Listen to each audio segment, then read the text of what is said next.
Rial kali 3.150 berapa hari? 60 hari. Kaya mendadak kita nih. Iyalah, kerjanya apa? Ngasih nasi jamaah haji. Cuman ngasih nasi aja. Iya, ngasih nasi 150. Oke. Begitu sampai barulah kami tengok, rupanya satu hari 10 kloter.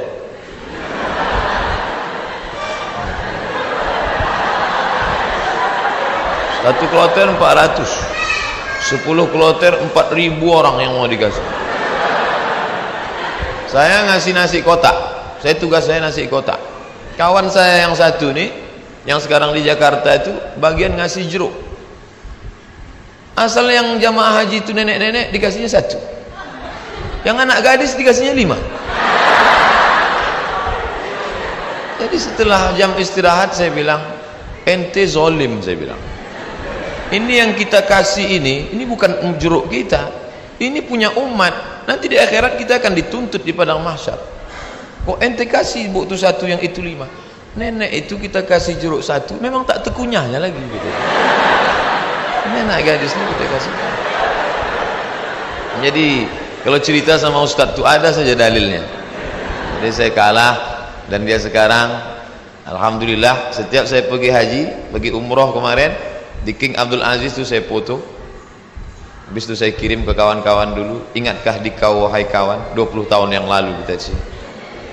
20 tahun yang lalu kita di sini bekerja. Inilah, setiap melihat kemah-kemah, setiap melihat atap ini terkenang kalian. Aku masih ingat kalian dulu yang membagi jeruk, nenek-nenek 1, anak gadis 5. Dibalasnya kiki.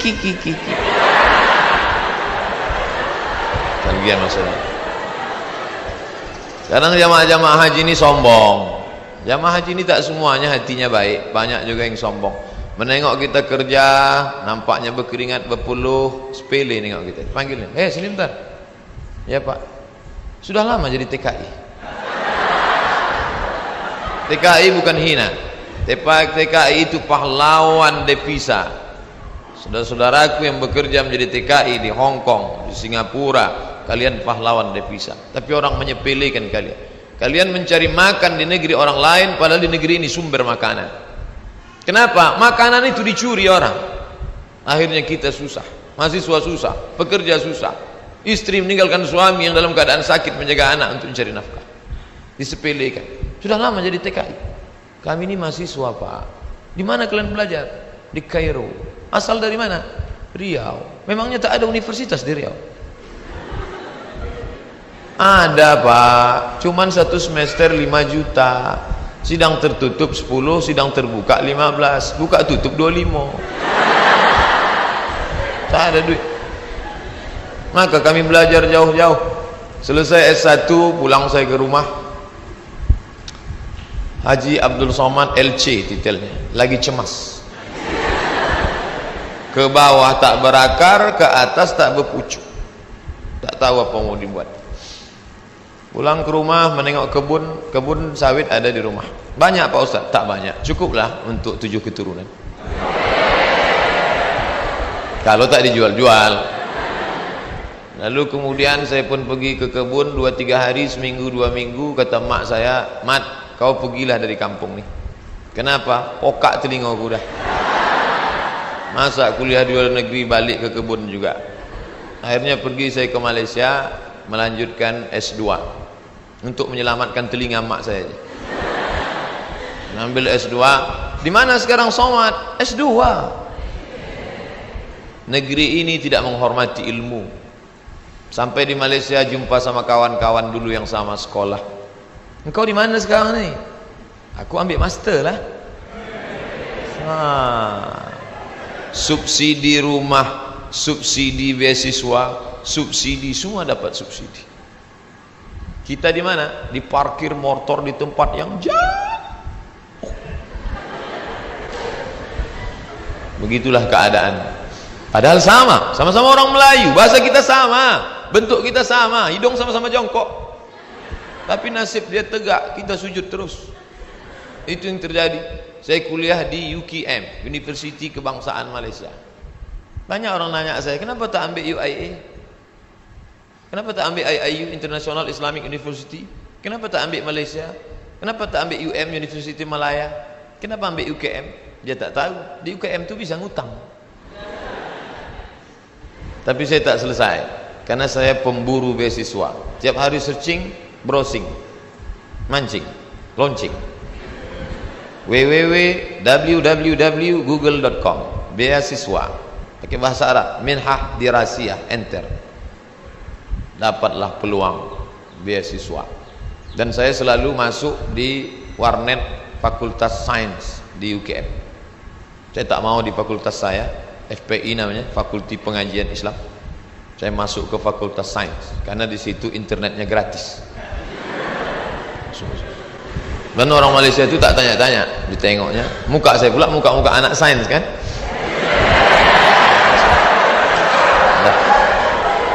Dah, habis itu dapatlah info, katanya ada satu negara menyediakan beasiswa.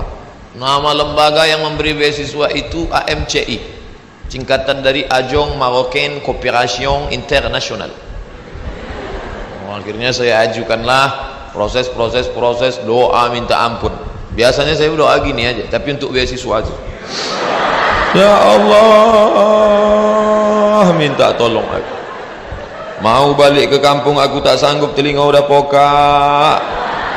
Mau balik ke Riau kerja tak ada siapa yang mau menolong. Mau lama di Malaysia ni utang sudah lagi ni, tolonglah dapat beasiswa. Rupanya orang yang teraniaya itu doanya makbul. Minyak kita dimakan orang, minyak kita disedot orang, kita ni teraniaya. Allah kasihan nengok, ini hambaku, kata malaikat, kasih dia. Diterimalah saya mendapat beasiswa. Sampai kawan-kawan saya heran, ente dapat beasiswa dari mana? Darul Hadis. Nilai ente waktu di Azhar apa? Good, excellent, very good, good, gagal. Nilai saya good dan saya diterima. Tidak ada sejarah orang asing diterima di Darul Hadis dengan nilai good, semua mesti very good. Tapi saya diterima. Allah tahu, Allah kasihan. Ini wajah penuh dengan penderitaan, katanya. Akhirnya saya diterima di situ dan saya pun belajar dengan penuh suka duka dan dipatok 24 bulan mesti selesai. Nama titelnya DESE, Diplôme étudiant, Diplôme études supérieures approfondies. Tapi tak saya tulis itu, karena titel itu Diplôme études supérieures approfondies, desa, kampung. Akhirnya saya tetap pakai yang Inggris punya, LCMA. Walaupun banyak yang nanya, apa LCMA itu Pak Ustaz? Lagi cemas menghadapi apa-apa dan ama-ama. LC itu diambil dari bahasa Inggris, licence. Diambil dari bahasa Perancis, liaison, artinya ijazah. Orang ini sudah punya ijazah, ajaza yujizu ijazah, dia boleh mengajar.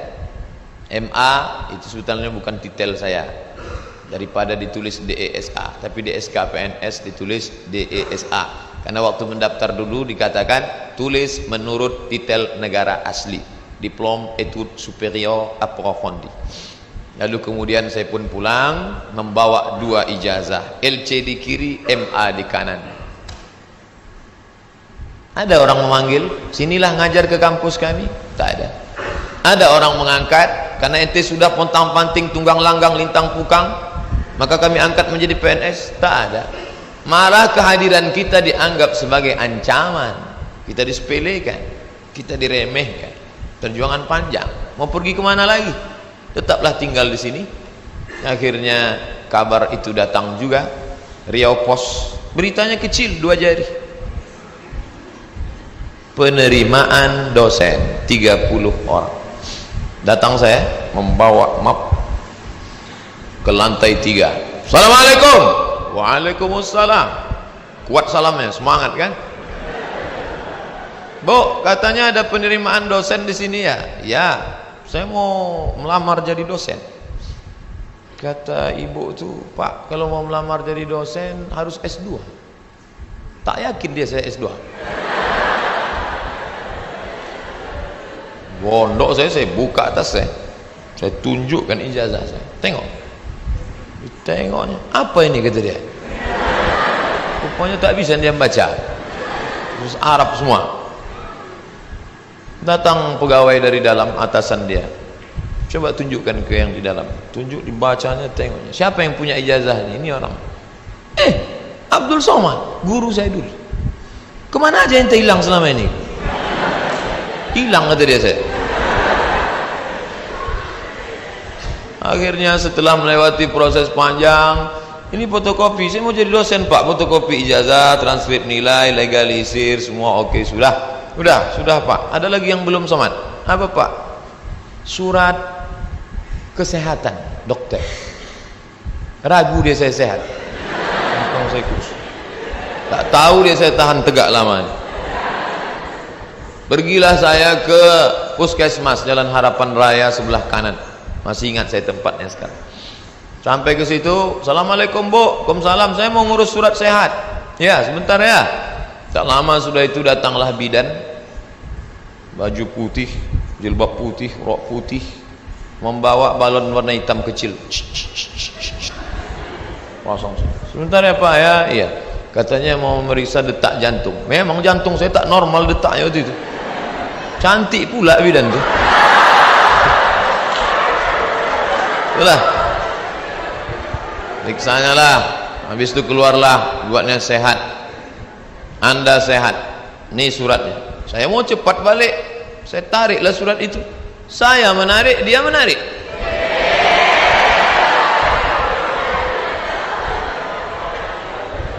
Saya tak paham apa maksudnya ini. Wani piro. Kami kuliah 4 tahun di Mesir, semua gratis. Asrama gratis. Uang saku dikasih tiap bulan. Sampai-sampai tiket pulang saya pun gratis. Mesir itu bukan kaya macam Saudi Arabia. Dia tak ada minyak. Miskin Mesir itu, tapi bisa membiayai kami anak Indonesia 100 orang setiap tahun, dan yang kuliah di sana 74 negara. Fir'aunnya Husni Mubarak, terserah mau ngejek dia jahat, yang penting saya gratis kuliah 4 tahun. Dari Al-Azhar itu, walaupun bukan tanah dia, tapi itu dari wakaf Al-Azhar.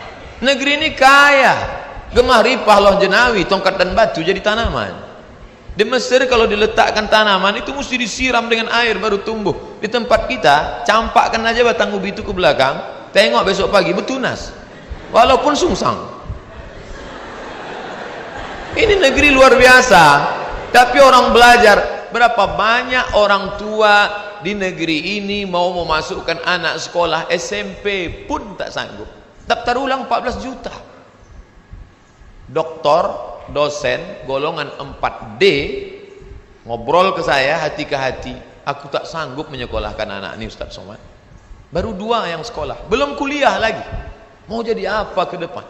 Nah, jadi berkaca Mesir luar biasa dengan Al-Azharnya, dan kami kuliah di situ. Sampai kawan saya ini suka makan cabai, mengunyahnya malas. Cabai itu tendang kiri tendang kanan telan, kiri kanan telan. Akhirnya biji cabai itu tak hancur, menumpuk di dalam.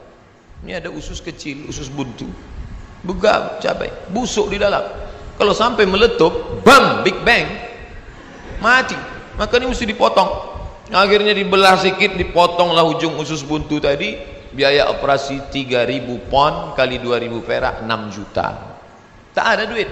Mau nelpon ke Indonesia, krisis moneter, $1 20.000, tak ada duit.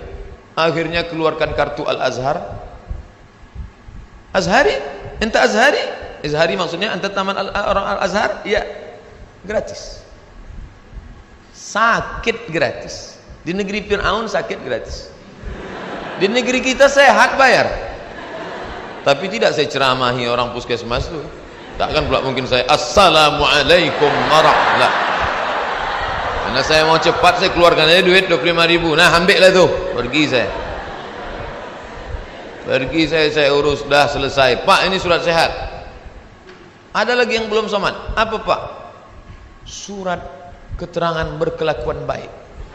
Astagfirullahaladzim. Orang sesoleh ini diragukan juga kok. Gimana? Saya bolak-balik lah sudah masuk berbagai negara. Tak berapa negara sudah saya lewati. Tidak ada pemeriksaan yang saking ketatnya.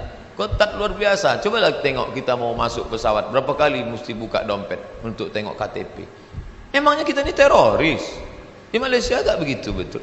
Enggak gitu-gitu amat sih, kata orang yang lama di Jakarta. Tapi apa boleh buat? Dia khawatir. Saya urus surat bahwa saya bukan teroris. Saya bukan teroris. Saya seorang pelajar muslim yang mendapatkan beasiswa, dan saya pulang membawa ijazah. Saya mau mengabdikan ilmu saya. Tidak ada urusan lain. Saya tak ingin merobok-obok negara ini. Saya tidak ada hubungan dengan jaringan internasional. Saya cuma mau mengajarkan ilmu, memperbaiki. Alhamdulillah diterima. Ikutlah tes dosen dengan berbagai macam lika-liku. Pokoknya hidup ini penuh dengan ujian. Jadi kalau adik-adik, ujian apa? Ujian MIT Pak Ustaz. Habis MIT apa? Ujian UAS Pak Ustaz. Habis ini ujian apa? Ujian ini skripsi Pak Ustaz. Habis ini apa? Promo Pak Ustaz. Kenapa hidup ini penuh dengan ujian? Dunia adalah tempat ujian. Berani menghadapi dunia, berani menghadapi ujian. Takut menghadapi ujian, jangan menghadapi dunia. Takut menghadapi dunia, mati aja. Belum sampai masanya mati, gimana Pak Ustaz? Kalau nampak jenazah lewat, ikut. Itu apalagi hidup di dunia. Nah, jadi masalah ujian-ujian kalian ini, ujian kalian belum ada apa-apanya dibandingkan ujian kami dulu yang penuh dengan kesulitan. 4 tahun gak jumpa orang tua, itu luar biasa. Ustadz aja yang bilang luar biasa, orang saya yang merasakannya kok. Saya nggak nengok muka emak saya 4 tahun, sampai lupa saya muka emak saya itu macam mana. Saya ingat 4 tahun. Ditengok muka emak orang Arab tak sama. 4 tahun saya tak jumpa. Berangkat 2002, berangkat 1998 5 September, pulang 2002 bulan November. Tapi saya sudah menyelesaikan kuliah di bulan Juli. 3 tahun 10 bulan selesai S1 saya. Pulang. Makanya sekarang kalau saya nengok mahasiswa, langkah gontai, gaya nyantai. Ente semester berapa? Ente semester berapa? 14 Pak. La ilaha illallah. Bagus nih balik kampung, tanam sawit, buka kebun, tanam lele dumbo segala macam. Ngapain ngabis-ngabiskan duit orang tua?